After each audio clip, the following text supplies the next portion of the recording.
When I was 16, I was a camp counselor at a youth camp in Guatemala, right outside of Antigua. One day, we were hiking up a volcano, Volcan de Agua, and it was a big hike. We didn't know how long it was. We didn't know how long it was going to take us to get to the top. And I remember that as we were walking up with this group of students, every 3, 4, 5 minutes, they'd ask the guide, hey, how much longer? How much longer? How much longer? And every single time the guy would say, 1 or 2 more switchbacks, just around the corner. Whoa, we're almost there. And we were never right there. We were never around the corner. It took forever to get up to the top. It took about 6 hours, a very long hike. But it made me think about how this is how we view our fitness as well, or any goal that we have, essentially, that we really want to get done. How much farther? When will I be there? How soon till I get the results?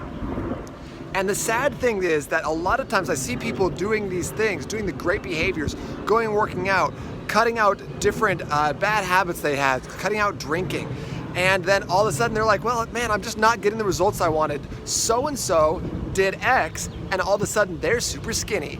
And we are dissatisfied. We don't like putting in that work, especially for the long term. But just like if we were stopping at the base of that volcano, just by stopping and turning around, we're not gonna know how close you are to the top. You're not gonna know how close you are to the finale, to the finish, to the results that you want. And just like a baby who wants to walk and keeps falling over and falling over and falling over, we can't give up and just be like, well, I guess walking's not for me. I guess results aren't for me. I guess I'll never have X, Y, or Z thing that I want because I'm stuck right here in this moment with this mental hurdle, this pitfall that I cannot get over. So rather than being like, well, screw it, I guess I'll have donuts. I'll still have cookies. Doesn't matter anyways. I'm just gonna eat whatever I want to because at the end of the day, the results aren't coming the way I wanted them to. Put your head down and do the work. Remember, this is not just about a physical result, or if you're building a business, that's not just about a financial result. You are the product of the journey that you're taking yourself on right now.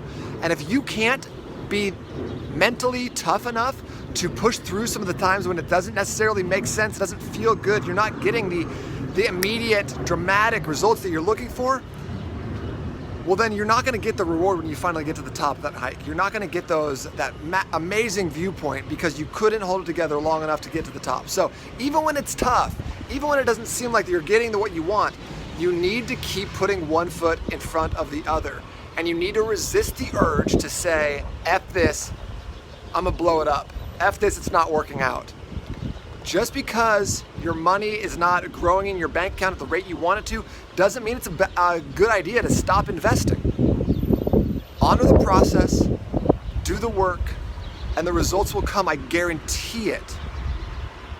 But oftentimes our time frame and the way we want things to happen is not realistic. It's not what's gonna happen based on our bodies, our physiology, our hormones, our stress levels, different things that we can't see in the moment. So the only thing that we can do, the only way that we can keep pushing forward is by putting our head down and taking those small steps on a daily basis.